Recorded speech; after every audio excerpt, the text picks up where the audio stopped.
today I am going to show you what the high point of Alabama looks like, Mount Cheaha. I've actually been there before.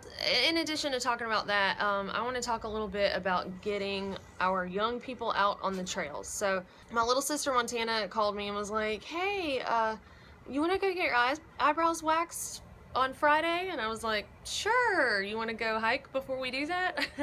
So of course she agreed to it, and she's not real big in hiking. I mean, I don't think she hates it, but she really hasn't done much of it. I was trying to decide between Providence Canyon in Georgia and then the high point of Alabama, because I know some of you would like to see the high point. The trail I wanted to do in Providence Canyon in Georgia is like 7 miles, so I was like, since I'm getting a newbie out there, let's start kind of easy. So anyway, I decided to do Cheaha.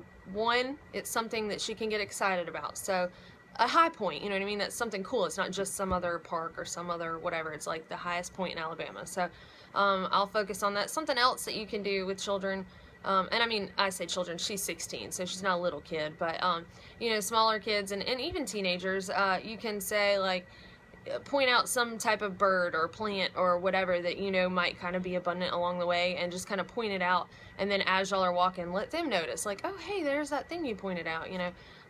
Also, the trail we're going on today is like 1.5 miles, I think, but I'm bringing cookware so that we can cook lunch there. You know, it would be real easy to pull into a gas station and get lunch, but we're gonna do it on the trail, so that'll be new and exciting for her.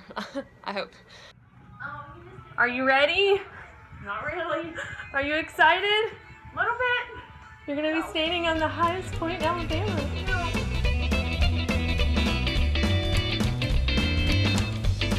Ooh, almost there.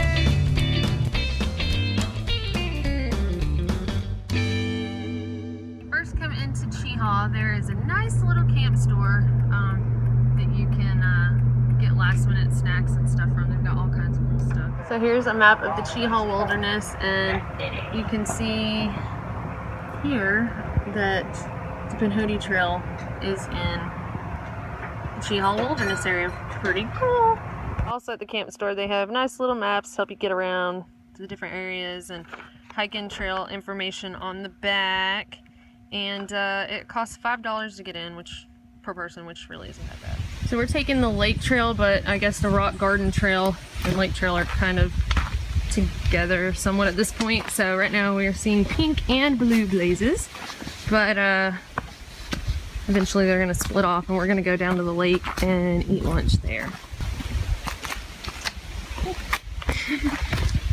Heard this trail was steep, and looks like it's gonna be. So these are blueberries, and I'm actually surprised, but there's one that's ready right there and one there, so we're fixing to eat some blueberries. This is like what I would call a mint green. Blueberry green. That's how I always notice blueberry bushes. I was telling Montana, like, see how other leaves like this are, well, you might not can tell on video, but anyway, these are much more like a bright green or whatever, and this is more like powder green or something. What would you call it? Something like that. Yeah. But yeah, so that's how I recognize them. Little shrubs, light green shrubs. 2 more. Yeet.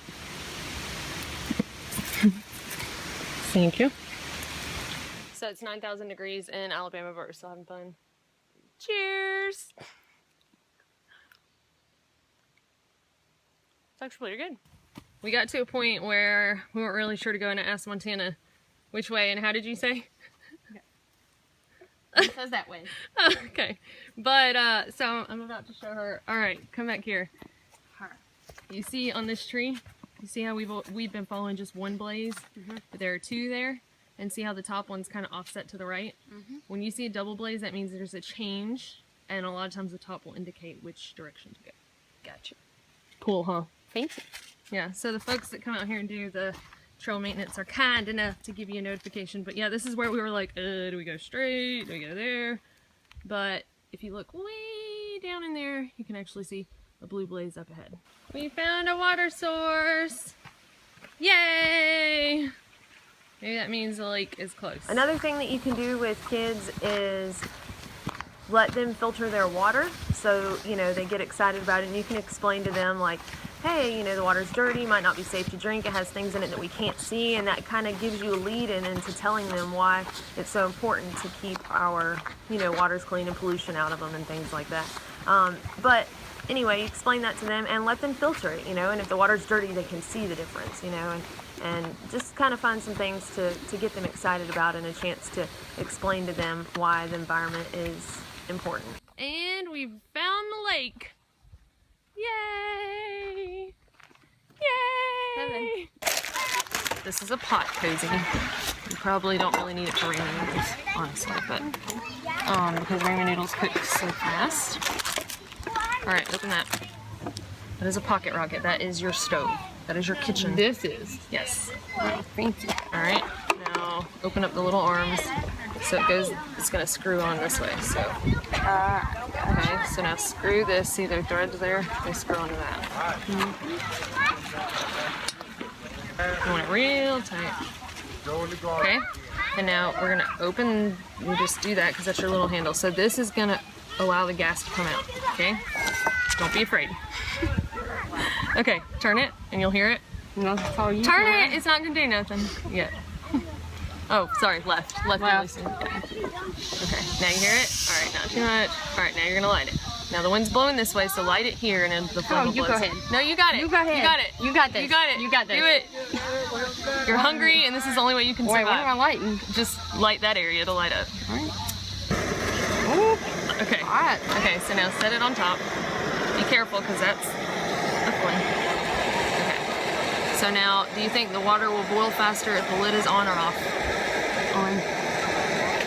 What do you want? We've got black beans, ground beef, onions, mushroom, and bell peppers, and tomato. I'll take all these out. We'll get at least half of it. No. Yes, No. because it needs to be used. Negative. You need it. There you go. You can use it on your next trip.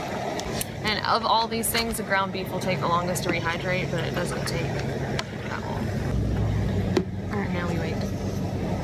You can turn the flame up a little bit because it'll go faster. It's just when you light it, you don't want it to be like, you know. Yeah, true. Throw all of them babies in there. Make sure that it'll get. Ooh.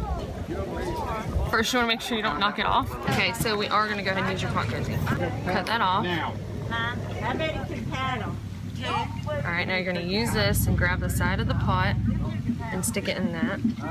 And it's going to keep cooking that because the water is boiling hot, right?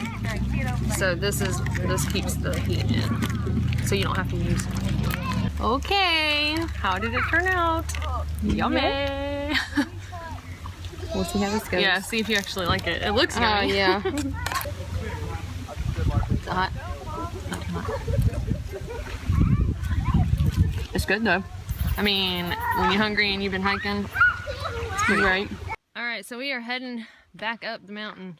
And let me tell you, it was steep. So if y'all come out here to Cheaha, this trail is not for the light of legs.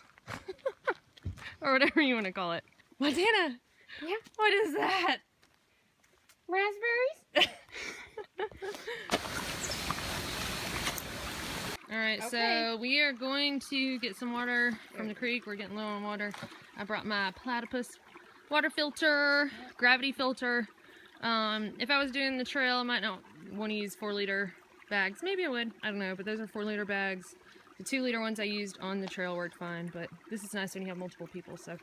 Alright, so Montana is going to learn and demonstrate how to get water from the creek. Have you ever drank creek from, No. or water from the creek? From water. Yeah. Yes, I have. No, you haven't. Okay, so you're going to collect it in the zippery part there of the dirty bag. And then it's going to gravity flow through the filter that's in your left hand. Yes, and then into the clean bag, which we will pour into our water bottle. And then you just have to find a tree or something to hang it on.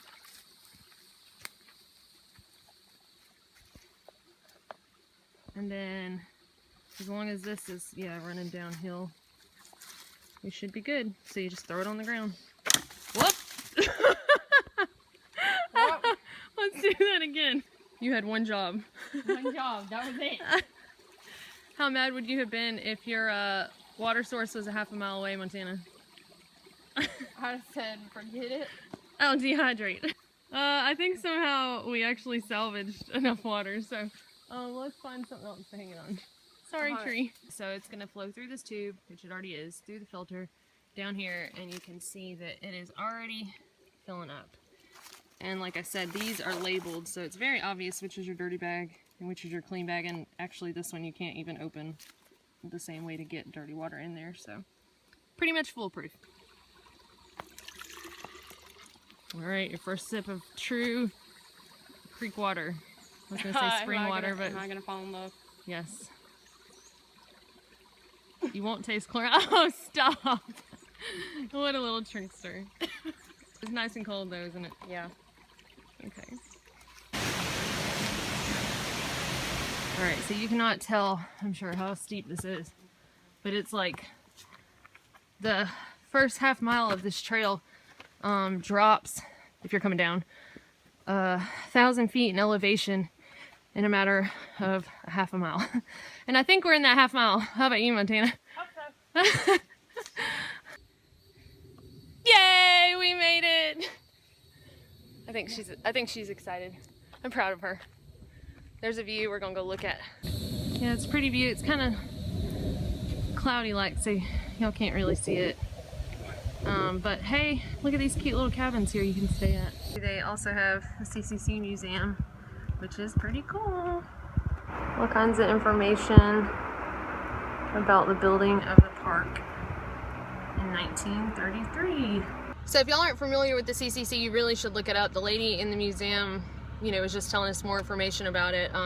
I've heard about it before, but it was back in the Great Depression. FDR decided to create a program to put young men like from 17 to 22-ish to work because they were going out looking for work and just couldn't find anything, and you know, were just starving to death basically. So he put them to work building state parks. I know they helped with the Appalachian Trail and just all kinds of projects, but hundreds of state parks are built because of the CCC basically, and apparently it was disbanded around the time of World War II when funds needed to be channeled into the military. Don't fall. This is like death sentence right here. You out of breath, Montana? Yeah, just a little bit. Okay. And we're here. We made it. Oh man. We got a buddy for this. Pretty Alabama. Alabama the beautiful. See, we've got some baby mountains in Alabama. Big hills.